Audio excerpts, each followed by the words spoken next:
And now I would love to introduce our speaker today. We're very pleased to welcome Quinn McCaskill, a climate activist living in Chibuktuk or Halifax. At the age of 13, Quinn became involved with the youth climate strike movement in Tantramar, New Brunswick, organizing several strikes, including actually one that I personally went to when I first moved to Sackville in 2019. So that's a fun little connection there, kind of inspired me to get more involved in local activism. Her climate justice advocacy continued as a keynote speaker, volunteering for various organizations and leading climate education events for students, educators, elected officials, and community members. Now, as a second-year student at Dalhousie University studying environment, sustainability, society, and political science, Quinn has been involved as the policy and programming coordinator for the Student Union Sustainability Office, leading environmental events and rating sustainability policy for the Student Union. And without further ado, I'll pass it over to Quinn. Thank you so much, Kate, for that introduction. Gwe, Deluisi Quinn, Medalasi Benai Gel Basunadek, Ach Nujiek Namwe e Dalhousiek, Deleawi Ukchbukto Kamigmagi. Hi everyone, my name is Quinn. I'm 19, I'm a student at Dal, and I'm joining the call today from Halifax, Nova Scotia, which is the traditional and unceded territory of the Mi'kmaq people. And I'm really excited to be here to talk a little bit about youth mobilization for community climate action. So, the purpose of today's session is to really look at understanding how effective community mobilization works. And I'm going to be drawing from my experiences organizing climate strikes and just generally being involved in community mobilization over the last 6 years. So, the main things that I'm going to be talking about are community and mobilization. And in the context of this presentation, I'm going to be talking a lot about the municipal level. But community is really any group of people who are brought together by a shared sense of identity, a shared purpose, or kind of a shared place. And so everything that I talk about can be kind of transferable to any sort of community that you might find yourself part of. And then mobilization in the context of this presentation is kind of, I'm viewing it as a state that a community can be in. So if you think about kind of a spectrum from passive to mobilized, mobilized is that end of the spectrum where there's a lot of energy, things are happening, people are doing things. And yeah, so it's kind of that energized state. And why is that a state that we want to be in? Well, we want mobilization because I think that that is the state in which we will be best poised to respond to the crises that we're facing today. And I'm assuming if you're choosing to spend your lunch hour on a Thursday on a Climate Atlantic webinar, that I don't really have to go into what climate change is and why it's such a big threat and how it's connected to all sorts of other issues that we're facing. So yeah, so that's kind of mainly what we're going to be talking about. But before I get really into it, I just wanted to share this slide with a bunch of different book titles that I've read over the last few years that have really inspired me and really informed my thinking on a lot of these topics. And so while I am studying sustainability at Dow, it's been a personal passion of mine for a really long time, and I'm always trying to learn more and understand these issues better. So this can also act as like a book recommendation slide, and the slides will be shared after this presentation as well, if you don't get a chance to look at all of these right now. But moving into the real kind of heart of what I'm talking about today, is kind of understanding mobilization. And I've broken it down into 8 components that you can see on the right-hand side of your screen here that can be grouped into 3 categories. So the foundational kind of pieces that you need for a mobilization are a strong sense of community, general awareness about the issue, and knowledge. So that forms the foundation of a mobilization. And then for the movement to sort of be catalyzed, you need leadership and urgency. And then finally, vision, structures, and momentum are kind of the 3 pieces that contribute to allowing for a mobilization to sustain over the long term. And I'm going to go through all of these components kind of one by one in the coming slides. So starting with the foundation, which is really what a mobilization can be based off of. The first thing that we want to have is a strong sense of community. And you'll know that when you have this, when there's a real sense of connectedness among community members. People know each other, people are supporting one another, understanding people's strengths and weaknesses, and that contributes to a sense of resilience as well. And I have a picture of the Sackville climate strikes here because I do think that the climate strikes were a really good example of how we built kind of a strong sense of community. And I know being part of the team of people who were organizing, we really felt that as organizers, that we built a community among ourselves. And I was in middle school at the time when the first strikes were starting, but we had organizers from the high school and from the university.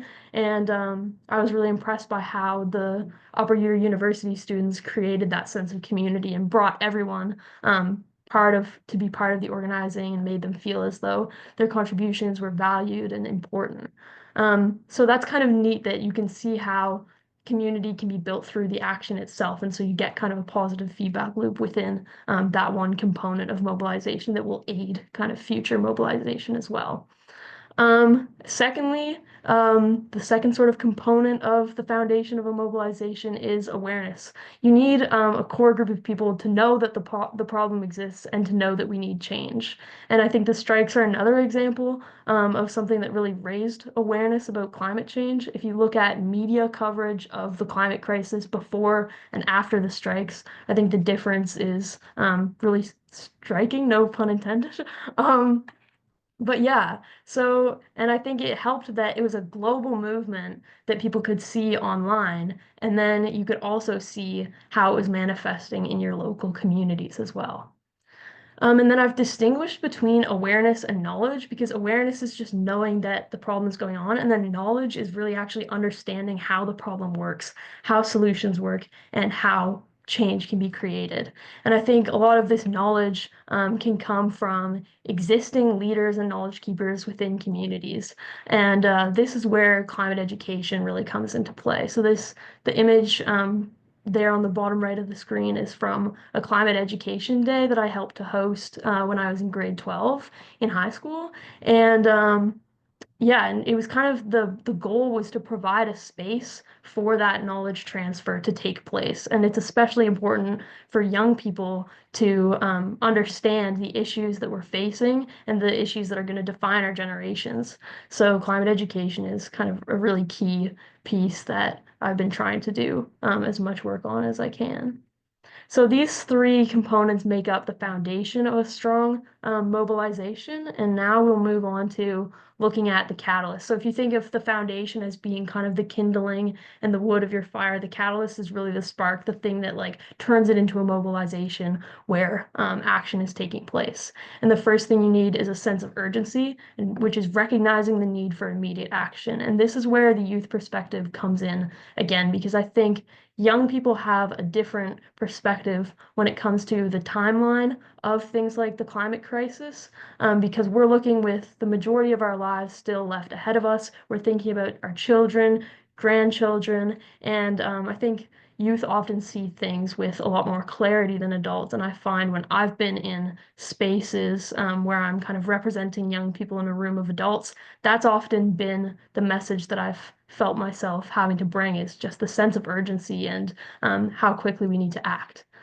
And then leadership. We need people and groups who facilitate change, someone to sort of take that first step. When you have that general kind of awareness and sense that something needs to be done, someone needs to take that first step and begin the change and create a space where that change can take place.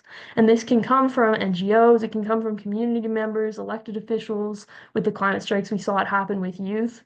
And this can really be anyone. So if you sort of feel that you'd be willing to be the person to take that first step, then maybe this leadership component of mobilization is the place for you. And that kind of goes for all of these components of mobilization. If there's one that speaks to you, you can focus in on that one and direct your efforts towards making sure that there's strength in that component of mobilization, which is a little bit more manageable to approach rather than sort of thinking, how do I mobilize an entire community? Maybe instead the question is, okay, how do I make sure people are aware there's a problem? Or how do I make sure that people understand the urgency of the problem?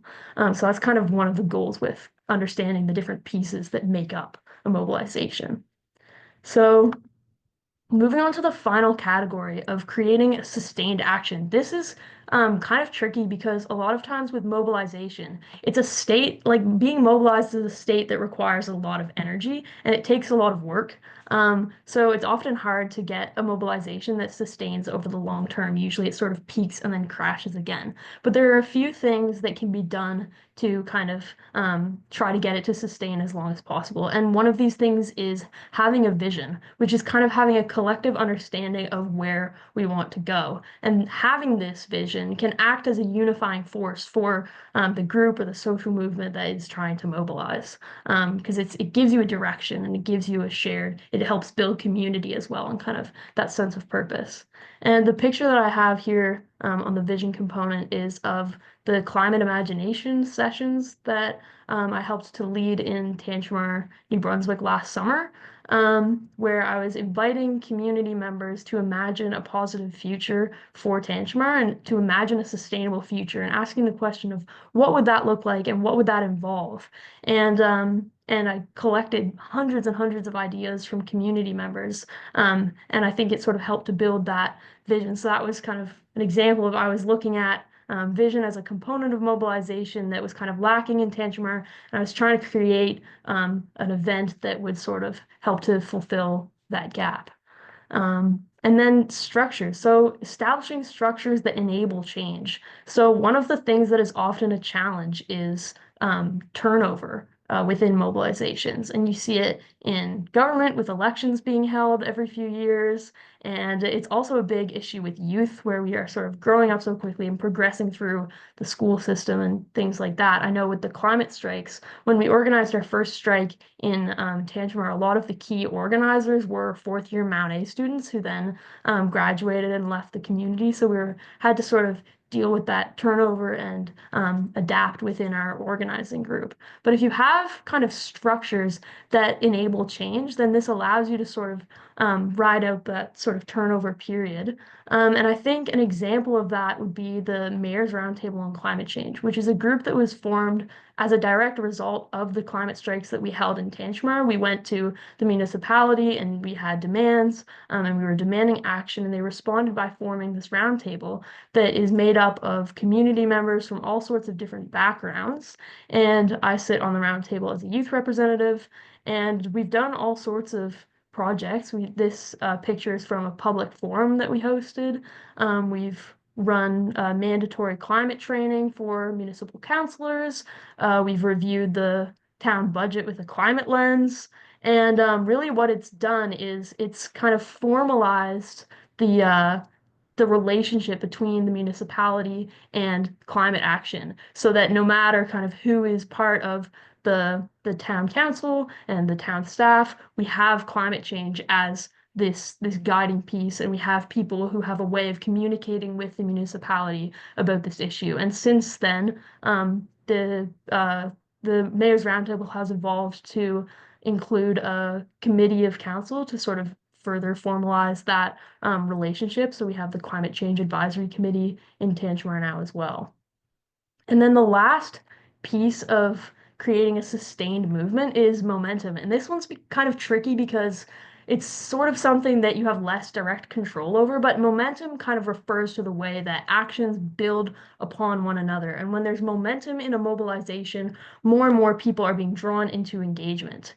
And there are things that you can do to sort of encourage momentum building. And this image is from the Tantramar Community Climate Action Workshop that the Climate Advisory Committee hosted in the fall, where we were sort of looking at what needs to be done next in Tantramar for climate action and trying to sort of build that momentum. But yeah, so now that we've kind of gone through all 8 of these different components, we can look at the way that the components interact and reinforce one another and sort of looking more at the dynamics of community mobilization. So all of these different components interact with one another. And you can see it, for example, if more and more people are aware, then maybe more people will start learning and then knowledge will build. And then as knowledge increases, people get a sense of urgency. And then suddenly a leader emerges and maybe they have a vision for the future of the community, which builds a sense of community. And then you get some structures that emerge, which builds momentum. And then so you can sort of see the way that all of these components are interacting and reinforcing one another. And really what this represents is the fact that community mobilization is kind of a complex system, which is a system that has a lot of different components that are working together. There's all sorts of different individuals and groups and actors present within communities that are all interacting with one another. And what tends to happen in complex systems is you get something called emergence, which is when all of these components are interacting, and then suddenly something comes forward that maybe no one was able to predict. And I think the climate strikes were an example of this. I don't think that, prior to 2018, someone would have guessed that the world was about to be kind of taken by storm by such a powerful movement led by young people. And I think what this idea of emergence represents is kind of the potential for cascading positive change within the climate movement and really any sort of social movement that people are organizing. So you've possibly heard about the idea of cascading failures within the Earth's ecological systems. I think that we can kind of invert this principle and apply it in a positive light towards social movements, where if we can reach a tipping point where all of these components are strong enough, then we can have positive cascading change that occurs and really, really powerful social movements and community mobilizations taking place. So, with all of that being said, what do we need now? I think we need community-led action. This doesn't really work with top-down. Community mobilization is inherently grassroots, so we need people organizing at the community level, working together. We also need bold action. The time has long since passed for incremental change. We need to be focused on changing the very systems that our society is based on. We also need an enabling mindset, and this is where the youth perspective comes in again, I think. A lot of adults, their first response is to say, when a solution is brought forward, is to identify barriers. And really, we need to have the mindset of when a solution is proposed to be saying, okay, how can we make this happen? And really focusing on enabling the change that we need to have take place. We also need to focus on intersectionality, which isn't something I got to talk about a lot in this presentation, but it's just the understanding that all of these environmental issues are so deeply intertwined with social issues as well. And that's really represented by the fact that climate change is hugely disproportionately impacting marginalized communities. So all of our solutions have to bear that in mind, especially given that many of these marginalized communities do not often have a seat at the decision-making table where these conversations are taking place. And finally, I think we need to also focus on leverage points. So leverage points is kind of an idea where within a complex system, you look for the point where one small change can have a huge impact. And an example of this would be something we've been fighting for a lot in Tantramar with the roundtable is trying to hire a full-time climate change coordinator for the municipality. Another big barrier for climate action is that we've experienced in Tantramar is that we have a lot of projects that are waiting to be done, but we need funding to do them. So we need someone who can their full-time job can be applying for this funding, which would unlock the potential to do all of these projects to reduce emissions and increase climate adaptation in Tantramar. So that would be an example of a leverage point where one kind of hiring decision can open the gates for lots of different types of actions. So, um, that's been a lot about really broad, kind of abstract topics. Let's bring it back down to the individual level and talk about what you can do. So the first thing I have on here is intergenerational wisdom. So no matter where you fall along the age spectrum, you have valuable wisdom that you can share with people of other generations. And I know for me personally, some of my most respected mentors in my journey through climate activism have been people in their 70s and 80s who have been fighting this fight for decades before I was even born. And I'm just so inspired by their courage and their resilience and their determination. So there's so much that you can learn from people of other generations. And kind of along those lines, more in general, knowledge is power. So, and that's something that everyone can do. There are so many resources out there, books, documentaries, other people, and the more you can understand these issues and their solutions, the better it is because you can have informed discussions, you can teach people why these issues are important, and for youth especially, you can stand up to people who are sort of questioning you, and all of your points can be kind of backed up by knowledge about what's going on. Third, combine your passion and your talents.